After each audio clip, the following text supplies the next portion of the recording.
Estamos viendo si se puede desde mi computadora pasar el Prezi, el Power, si se puede bien y si no, no importa.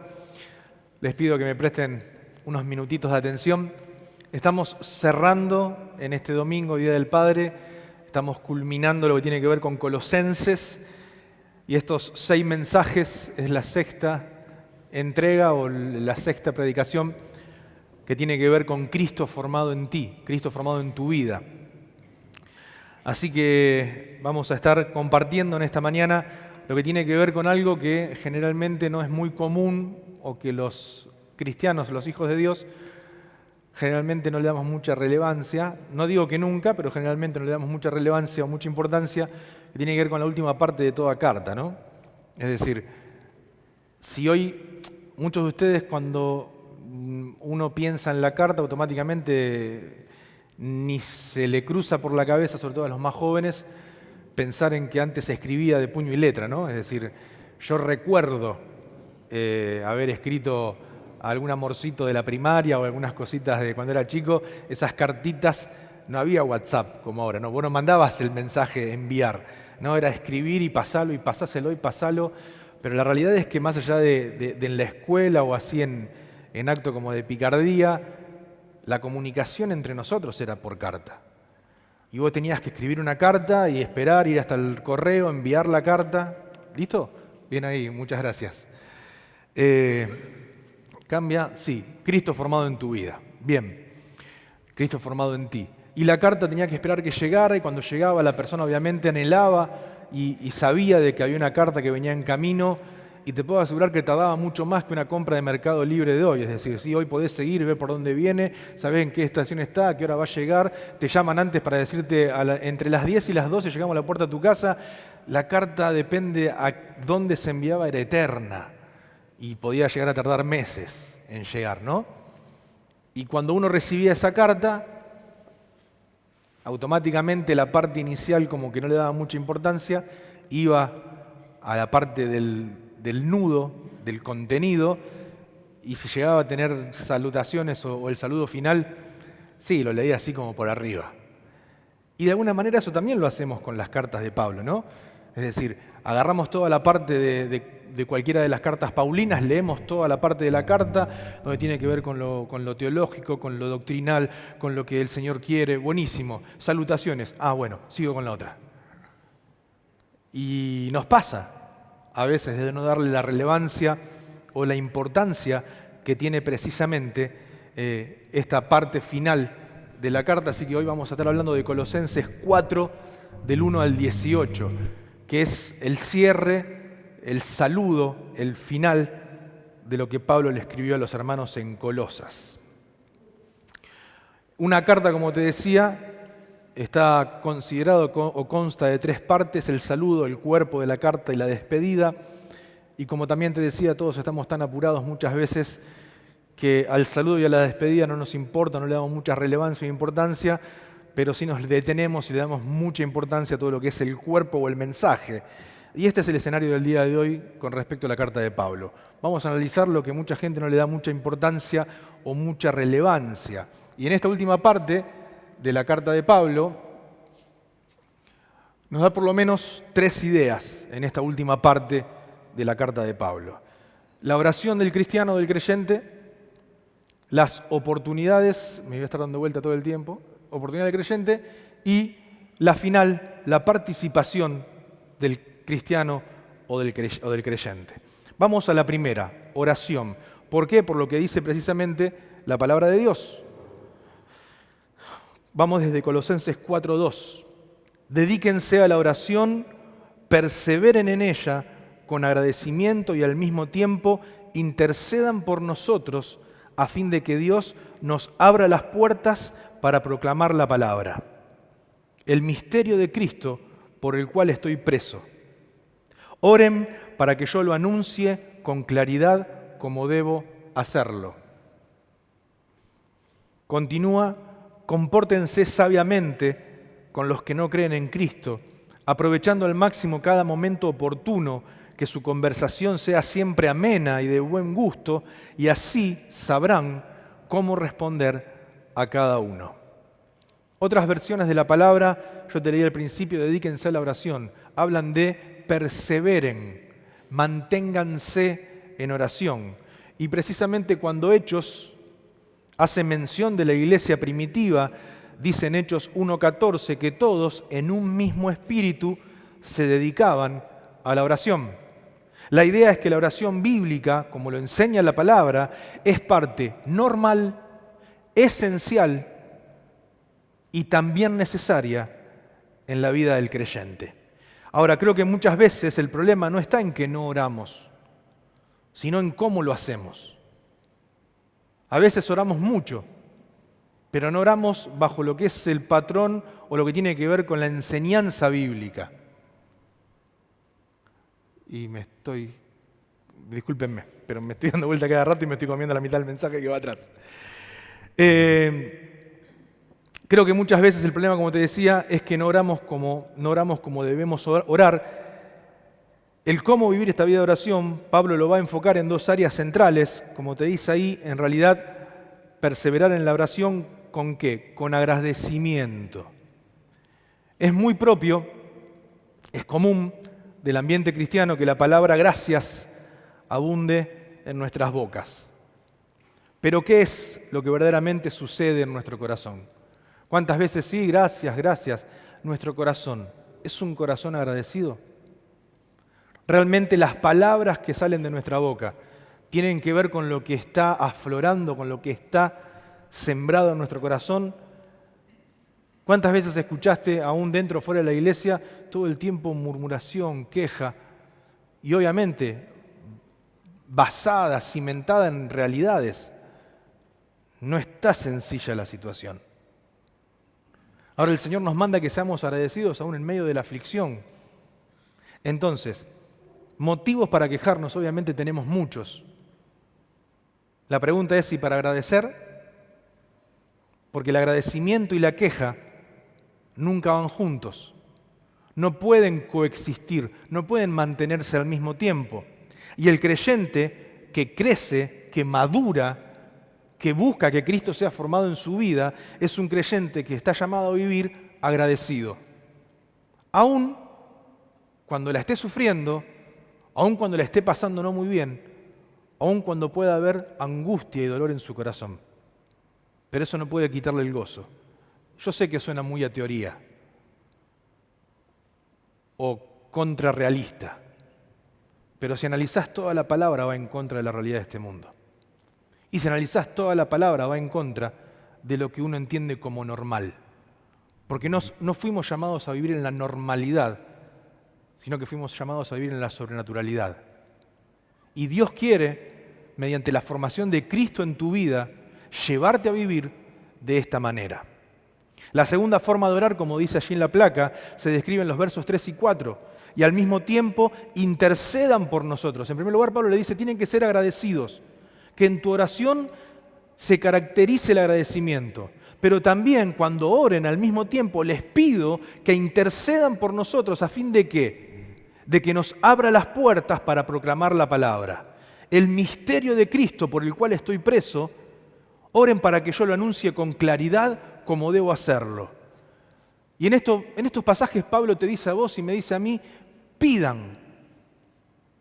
Pedid y se os dará, dice la palabra. Pidan, oren, que el tiempo de oración sea un tiempo de clamor, de derramarte delante de Dios, que no sea simplemente la muletilla que usás a menudo, con la cual parece que cumplís con el ritual para que todo quede dentro del ambiente espiritual o eclesiológico.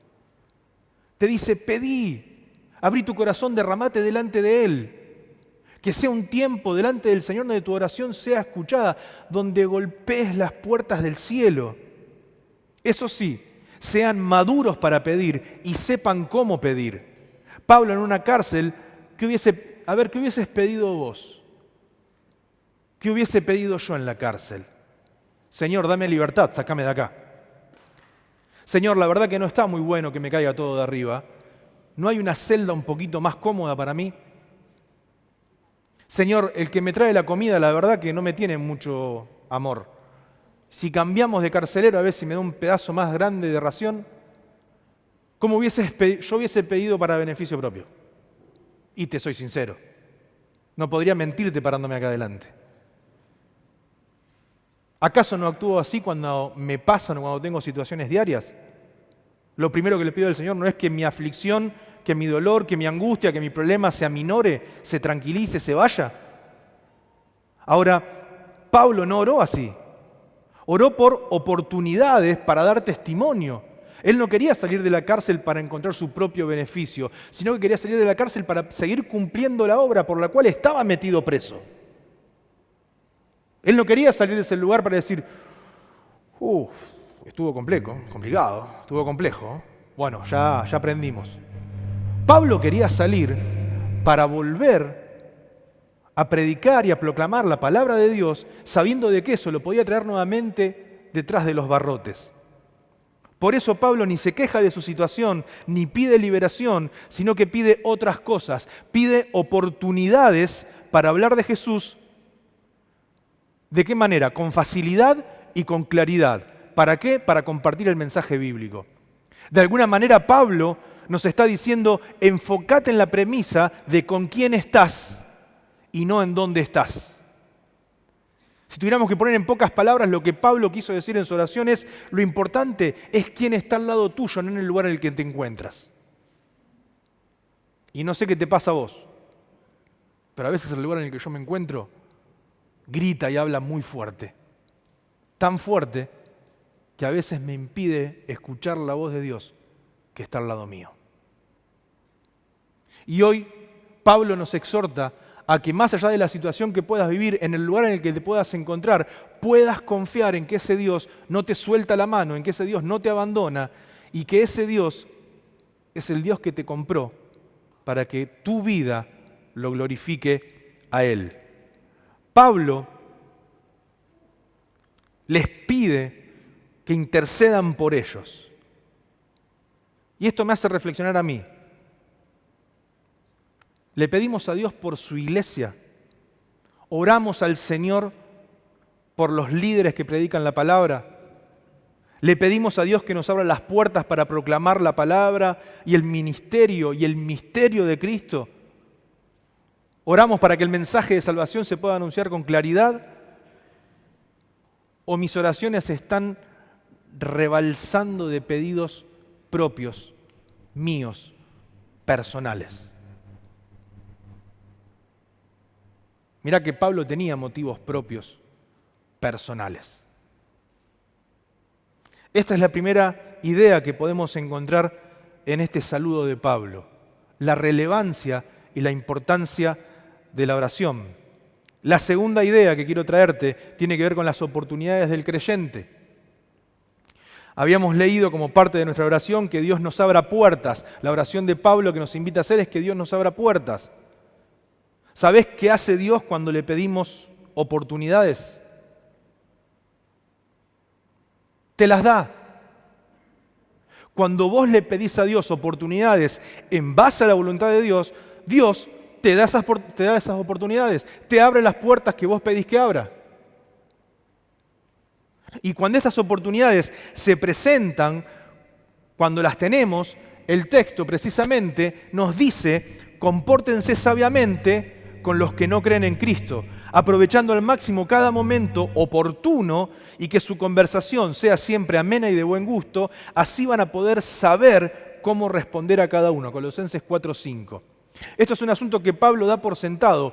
Pidan que Dios les abra puertas y Dios se las va a abrir. No está ni dudando ni, bueno, fíjense. Ahora, no podemos caer en el error de pensar que Dios abrirá todas las puertas que nosotros le pedimos. Las puertas que el Señor abrirá delante de nosotros no están sujetas a nuestros caprichos y a nuestros egoísmos. Son puertas que Él abrirá conforme a su perfecta voluntad. El texto habla de oportunidades. ¿Para qué? Para predicar a Jesús.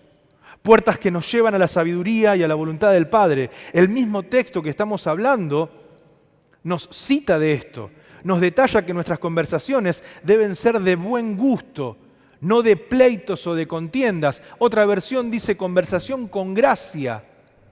Otra versión o en el texto griego antiguo dice conversación charis, que significa caridad. Pablo dice, tu conversación tiene que ser una conversación que se manifieste con gracia, con caridad, que le dé gusto oírlo al que está enfrente tuyo. No que se centre solamente en tu realidad, en tu problema y en que vos sos el centro del mundo como compartíamos el domingo pasado. Que tu conversación sea un regalo para alguien más, que sea una conversación que apunta y que se centra en Jesús, el regalo más grande de todos. No son conversaciones humanistas con un enfoque en ¿qué? En alegrarte el día o en que la solución o las respuestas están en nosotros o en lo bueno que pueda sucedernos, sino son conversaciones que se enfocan en Jesús y en que Él sea el centro. Pedimos oportunidades y cuando Dios nos da esas oportunidades es necesario que sepamos aprovecharlas al máximo. Hablemos de Jesús. ¿Cuánto hace que nos presentás el mensaje de salvación a una persona? ¿Cuánto hace que alguien que no tiene a Cristo escuchó de tus labios la presentación del Eterno? ¿Cuánto hace que estás tan metido en tus propios problemas que no tenés tiempo para cumplir con la misión más importante que Dios te dio, que es ser testigo de Él? Tercera idea, involucramiento del creyente, participación del creyente. Del versículo 7 al 18, Pablo menciona a todos sus colaboradores, y te lo voy a leer porque es un texto que a veces son como las genealogías, ¿no? Que por ahí algunos directamente las pasan. Y son tan significativas y tan importantes porque eso te da la trazabilidad. Y hay mucha información, más allá de que son nombres que casi ni siquiera podemos leer. Pero con respecto a esto que Pablo dice aquí, quiero leértelo porque es de mucha relevancia. Todo lo que a mí se refiere, dice Pablo, os lo hará saber Tíquico, amado hermano y fiel ministro, y consiervo en el Señor, el cual he enviado a vosotros para esto mismo, para que conozca lo que a vosotros se refiere y conforte vuestros corazones. Con Onésimo, amado y fiel hermano, que es uno de vosotros, todo lo que acá pasa os lo harán saber. Siguiente pasaje del mismo, no continúo. Aristarco, mi compañero de prisiones, os saluda. Marcos, el sobrino de Bernabé, acerca del cual habéis recibido mandamientos. Si fuera vosotros, recibidle. Y Jesús, llamado Justo, que son los únicos de la circuncisión, judíos, que me ayudan en el reino de Dios, y han sido para mí un consuelo. Os saluda Epafras, el cual es uno de vosotros, fundador de la iglesia de Colosas, siervo de Cristo, siempre rogando encarecidamente por vosotros en sus oraciones, para que estéis firmes, perfectos y completos en todo lo que Dios quiere. Porque de Él doy testimonio de que tiene gran solicitud por vosotros, Epafras, ¿no? Y por los que están en la Odisea y los que están en Hierápolis. Os saluda Lucas, el médico amado, y Demas. Saluda también a los hermanos que están en la Odisea y a Ninfas y a la iglesia que está en su casa. ¿Qué quiere decir Pablo con esto? Está todo bien, muchachos, pero saludá, abrazo, abrazo, abrazo. Somos todos amigos, todos hermanos, está todo muy lindo. Pero ¿por qué está esto en la palabra de Dios? ¿Qué quiere decir Pablo? ¿Qué quiere decirnos hoy a nosotros Pablo con esto? Este pasaje revela el ministerio de Pablo. Este pasaje lo que nos muestra es que en realidad este ministerio no era exclusivo de Pablo, sino que era un ministerio de mucha gente. Pablo menciona que a su equipo. Pablo sabe que el trabajo no se puede hacer solo. El Espíritu Santo lo guiaba a Pablo, obviamente, pero su equipo lo ayudaba y lo apoyaba. En esta ocasión, Pablo mencionó 8 colaboradores: Tíquico, Onésimo, Aristarco, Marcos, Jesús, Epafras, Lucas y Demas. Pero estos nombres, o estos hombres, eran personas maduras que sabían que todo trabajo era importante. Y recalco, todo trabajo. Los inmaduros andan buscando figurar, andan anhelando un puesto entre los mortales, un lugar de exposición, de sentirse que ahí viene el tal o el cual. Oh, pastor, gran siervo de Dios. No. Si soy siervo, no soy grande. No existe el gran siervo. Existe el siervo que sirve, que hace lo que su Señor le indica que haga. Los inmaduros buscan chapas, buscan lugares, buscan nombres, pero los maduros andan buscando honrar el ministerio al cual fueron llamados. Y el ministerio se manifiesta en equipo para la gloria de Dios, porque no hay llaneros solitarios. Ni aun Pablo, siendo Pablo, hizo el trabajo solo, sino que se rodeó de gente, de colaboradores que eran de fierro, como diríamos hoy. Tenemos que ser equipo como iglesia, tenemos que ser un cuerpo para cumplir el propósito que Dios quiere cumplir en medio nuestro y con nosotros. Finalmente, encontramos un llamado a los líderes o al liderazgo a seguir adelante. El versículo 17 dice lo siguiente: díganle a Arquipo, mira que cumplas el ministerio que recibiste en el Señor. Pablo exhortaba y animaba a uno que medio que se estaba quedando en el camino.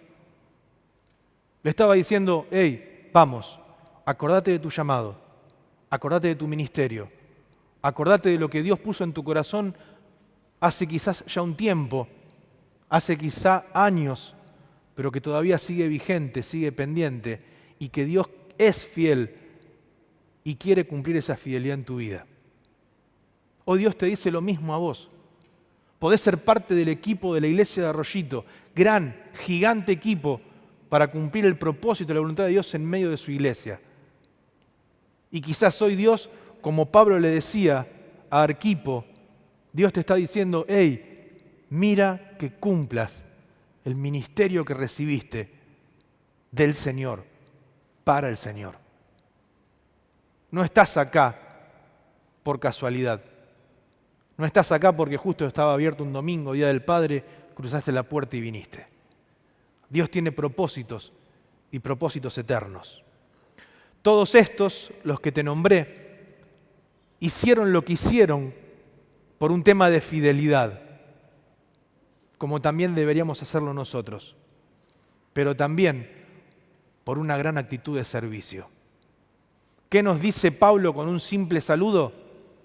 La iglesia tiene que ser una iglesia fiel a su Señor y dispuesta a servirlo con todo lo que tiene, con todo lo que puede. Síntesis de esta última parte, idea 1, la vida de oración del creyente, cómo está tu vida de oración, cómo estás orando. Idea 2, las oportunidades que Dios abre delante tuyo, aprovechalas al máximo, hace que valga la pena. Idea 3, involucrate de pleno, como equipo, como parte del cuerpo, para que el Señor cumpla su propósito en medio de su iglesia. Colosenses se puede definir, se puede resumir en que Él, Cristo, es supremo y es suficiente. Todo lo que necesitas empieza en Él y termina en Él. Y en el Día del Padre, que estamos celebrando, nuestro mejor regalo para nuestro Padre Celestial es que podamos ser lo suficientemente dóciles, humildes y sensibles frente a la obra de su Espíritu Santo en nosotros para que Cristo sea formado en vos y en mí. Juan 17 nos dice que seamos uno como el Padre y el Hijo son uno. Colosenses 1, 19 al 20 dice más o menos lo mismo. Por cuanto agradó al Padre que en Él, en Cristo, habitase toda plenitud y por medio de Él, de Cristo, reconciliar consigo todas las cosas, así las que están en la tierra como las que están en los cielos, haciendo la paz mediante la sangre de su cruz. Lo vimos el primer domingo. En este último sexto, cerrando Colosenses, te quiero llevar al primero. Y me quedan 5 minutitos. Ya terminamos. Celebramos la cena y vamos a celebrar en casa el Día del Padre. ¿Algún doctor, algún médico o doctora en la congregación tenemos? ¿Alguien? ¿Mechi? ¿Te ubicás qué es la laminina? Bien. Imagínense que si Mechi más o menos, ¿yo qué voy a saber? Yo ni a palos. ¿Saben qué es la laminina? Se los voy a ver, le voy a leer la traducción, la difícil, y después se lo pongo en criollo. ¿Sí? Vamos con la parte difícil. Laminina. Las lamininas son un grupo de glucoproteínas de elevada masa molecular que forman parte de la lámina basal asociada a otras proteínas como el colágeno, entactina, proteoglucanos y fibronectinas. Su función sería la de anclar las células epiteliales a la lámina densa, pues tiene sitios de unión para moléculas de integrinas de la membrana plasmática de la base celular. ¿Está claro, no? ¿Lo entendieron todos? Bien. Vamos a lo criollo, vamos a la forma comprensible de entenderlo. Ustedes están hoy aquí porque hay hechos cimientos y hay toda una estructura que puede sostener este techo y esta nave. ¿Sí? El hormigón solo no podría sostenerla. El hormigón necesita barras de hierro dentro del hormigón para darle la fortaleza suficiente, la unión necesaria para que la columna o la viga no se rompa, no se resquebraje. Bueno, la forma comprensible de entender lo que es la laminina es como las barras de acero en la construcción de un edificio, pero en tu cuerpo y en el mío. Es lo que lo mantiene unido. Es lo que hace que cada cosa se mantenga firme y no nos vayamos por la alcantarilla. ¿Sí? La laminina hace que nuestro cuerpo se mantenga unido y genera, podríamos decirlo así, a grandes rasgos, la unidad del cuerpo. Buenísimo. ¿Qué tiene que ver con Colosenses? ¿Y qué tiene que ver con que Cristo se ha formado en tu vida? Bueno, una imagen de microscopio de la laminina es esa. ¿A qué le ven forma? Qué casualidad. La laminina, que es la que mantiene unido tu cuerpo, que trabaja en el colágeno, en glucoproteínas y en un montón de cosas que hacen que tu cuerpo esté unido, al microscopio tiene forma de cruz. Y no importa de dónde la mires o cómo la mires. No es que, bueno, a ver, vamos a ponerlo así se ve como cruz. No, no. Lo mires por donde lo mires. La estructura molecular de la laminina tiene forma de cruz. Esa es dibujada, lo que sería para un laboratorio o para un estudio clínico. Es decir, la laminina tiene forma de cruz. Lo que une tu cuerpo, mirado al microscopio, tiene forma de cruz. ¿Sabes cómo me gusta pensarlo? Como la firma del autor. El que te diseñó, el que te creó, hace que al microscopio su firma de unidad, que es la cruz del Calvario, se vea en tu cuerpo y en el mío.